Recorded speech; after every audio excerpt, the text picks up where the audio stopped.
Yeah, good morning to the snoring. Yeah. Hey, that includes you too. You know, it's a little tricky getting her to not fuck with him because he's been here longer than her, but then he serves a purpose also. And she's a little different than this guy.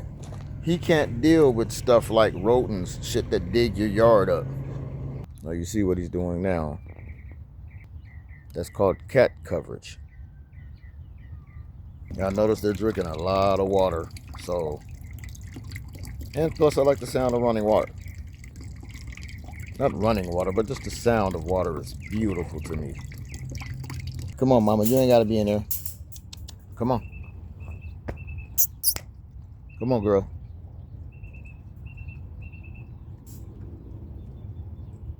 And she gotta stretch out and all this other stuff before she come. Hi, gorgeous. I was gonna name her Brenda. Or Brenda.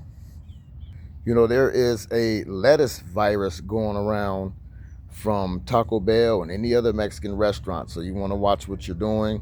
They say the lettuce comes from Mexico and the main source is Taco Bell. I would suggest you growing your own food if you could. The little tomate coming. Here he come.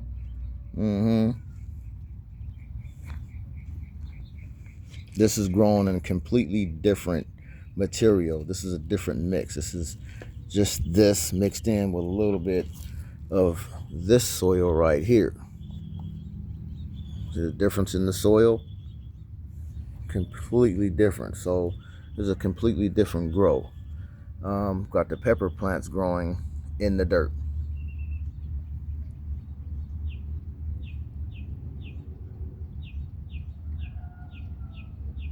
Now listen, if you can stomach the static of the AM radio, 1440 is where the Black Information Network is. It sounds like shit, but if you can decipher through the static, you can have your good information today. Listen. Killing his own mother at a condominium community. Investigators say Nikki Collins allegedly shot his 48-year-old mother several times Wednesday morning in the parking lot of the Victorian condos.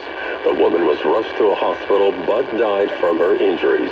Collins has been arrested on a murder charge. Detectives are working to determine a motive. In other news, there's an air quality alert in effect for predominantly Black Chicago, Illinois. The poor air quality is due to unhealthy ozone and wildfire smoke levels.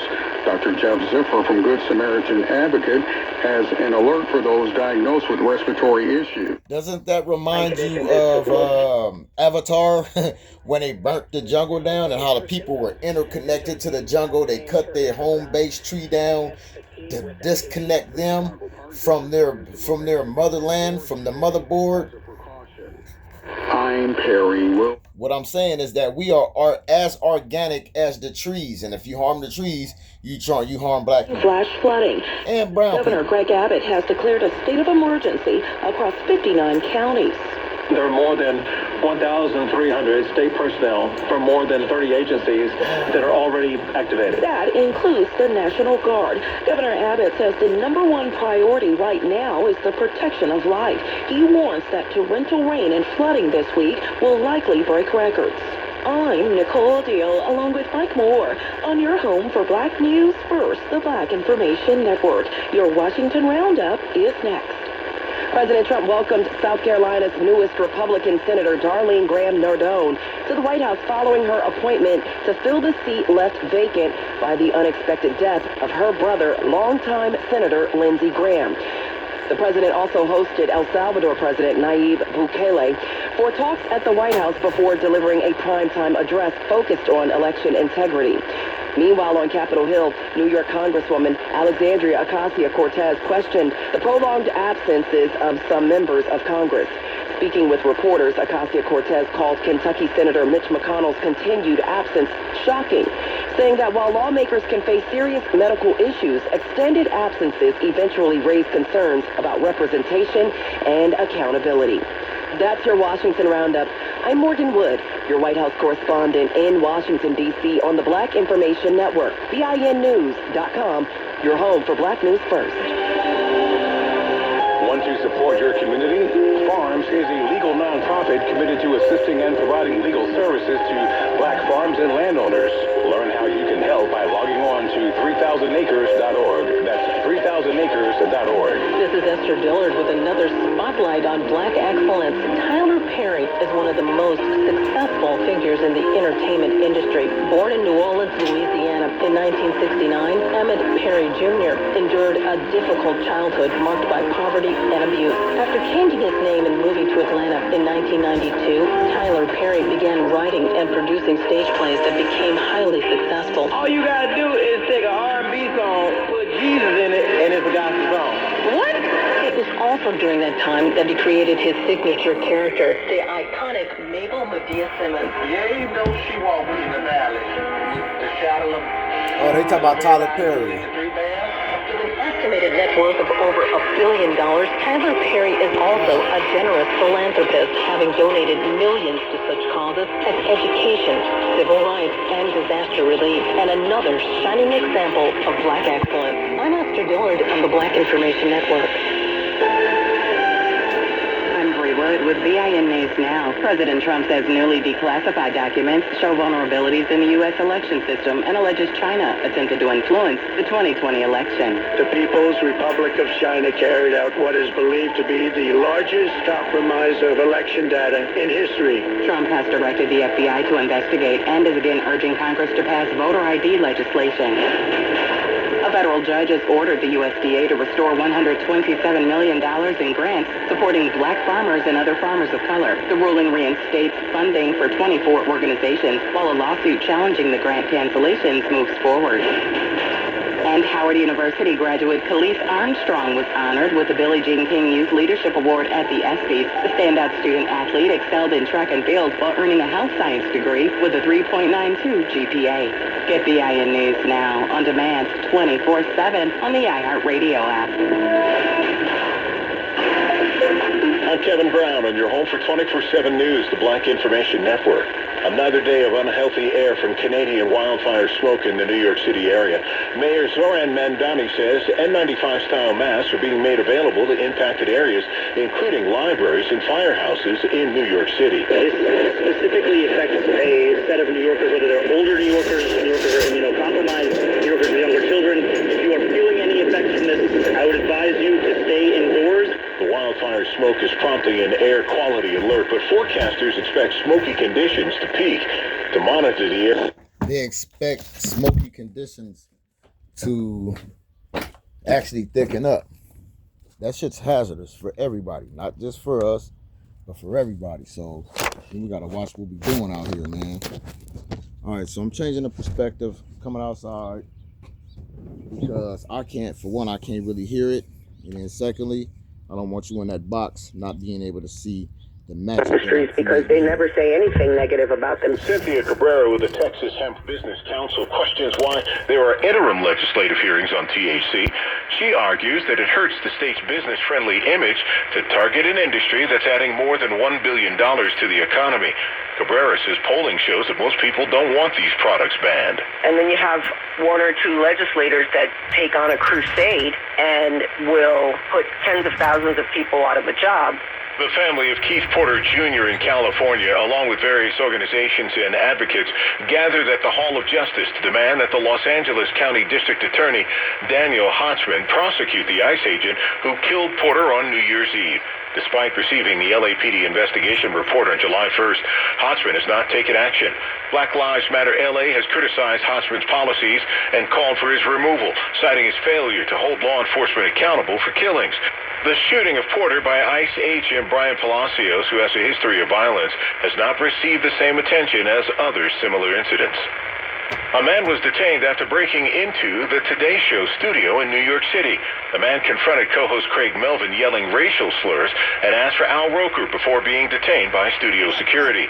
The host continued with the live broadcast after the incident, and representatives for the show did not immediately comment. The intrusion occurred on the same day that Savannah Guthrie announced that she would be temporarily stepping away from her co-anchor duties to film a Wordle game show, which will be executive produced by Jimmy Fallon. Guthrie's new hosting gig comes after her mother's abduction in February. Hal Williams, known for his role as Smitty on Sanford and Son, passed away at the age of 91 from natural causes. He had recently attended a reunion celebrating the show and reflecting on its enduring humor. Williams had a prolific career spanning over 5 decades, appearing in numerous TV shows and films. He was also involved in philanthropic efforts, including founding a scholarship foundation in memory of his late son. Williams is survived by his children, grandchildren, and great-grandchildren.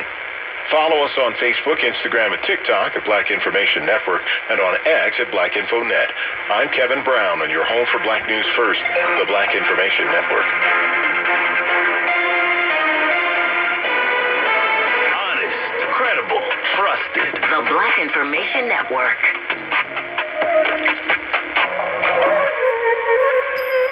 DIN Riverside. On the ground every day. I'm Bill Black with another Bet You Didn't Know music fact. Okay, this is Patrice Rushen. And this was her big record, Forget Me Not. But did you know there was a very big record written for Patrice Rushen that she declined? Let me explain. Okay, surely you know this song, right? Yes, Prince, I Want to Be Your Lover. And according to Alan Lee's liner notes in Hits and B-Sides, Prince wrote this song for and about Patrice Rushen. I wanna be your lover. I wanna be your mother and your sister too.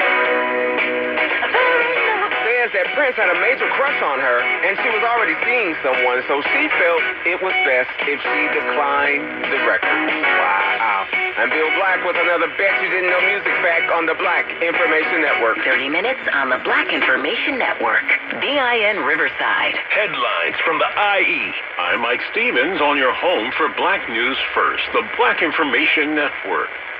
The family of Black Texas drowning victim Daniel Irving has added Black, nationally known civil rights attorney Benjamin Crump to its legal team as it continues seeking answers in the investigation into the teen's death at Lake Ray Hubbard in Dallas. Speaking here to NBC5 Television. How many times can you all tell us it's an accidental death before we start to say, if it was your child, would you say it was an accidental death, or would you say it was a murder? This move comes after Lucas Roper, whose wife was arrested last week and charged only with tampering with evidence. Months after police interviewed him, authorities say Roper and another teenager were the last to see Irving before he died. They admitted to throwing away Irving's clothes, deleting text messages, and dumping his phone after they claim Irving accidentally drowned. The young Black victim's family wants murder charges filed. Well, here's an update to an Atlanta cold case murder where a suspect has turned himself in decades later after the death of Bridget Lockhart. It was the Black woman's son who found her body back in 1999. Speaking here to Atlanta News First Television. When I woke up, I had to make the discovery. Shouldn't nobody that young have to make a discovery like that. I called my grandma first. I was just trying to make sense of what was going on. The man who turned himself in is a 51-year-old. The motive, it's reported, he was angry with the woman for bowling with another man. When our kids leave home each morning, Black parents, like others, want to believe their youngsters are going to behave themselves at school, but that's not always the case. However, in mostly Black Memphis, school district leaders are excited to report overall improvements in student discipline. According to WHBQ television, fewer kids are being suspended and more are remaining in the classroom. Why is that? This is the Black school district superintendent. We got to do everything we can to help change and modify behavior. And changing and modifying behavior starts with the principal and leadership. Other school districts have said practical things like keeping kids off their cell phones and social media during the school day can help reduce bad behavior in school. And Chicago's top cop is officially retired after more than 30 years of service within the department. Black Superintendent Larry Snelling announced his retirement earlier this month, and now he's gone ahead with his plan. Snelling began serving as superintendent 3 years ago. Mayor Brandon Johnson says Fred Waller, who is also black, will take over as interim superintendent as a search for a permanent replacement is being done. By the way, nationwide, only between 4 and 14% of police chiefs are black, but that number jumps to 40% in larger cities. I'm Mike Stevens on your home for Black News First, the Black Information Network. An education is a transformation. The Thurgood Marshall College Fund makes it possible. We're America's largest organization that exclusively represents the HBCU community. Every day, we transform lives through scholarships, professional development, and career advancement opportunities. We also connect companies with exceptional HBCU talent through workforce development initiatives. Join the transformation. Apply, donate, or partner with us today at tmcf.org. The free iHeartRadio app is #1 for music, radio, and podcasts all in one. Discover a new podcast from our library of hundreds of thousands of titles. Here's an iHeartRadio podcast preview. Remember how the 14-year-old version of yourself felt? The awkwardness, the insecurity, the weirdo in you, fiercely independent, but longing to connect. With someone, with anyone.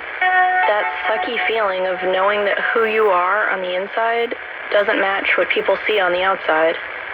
If you could write to that kid, what would you say? Dear young rocker, you live in a different time. It's the early 2000s. New metal videos are on MTV. You spend hours typing to strangers in AIM chat rooms. And you dress like a raver, even though you don't really know what a rave is.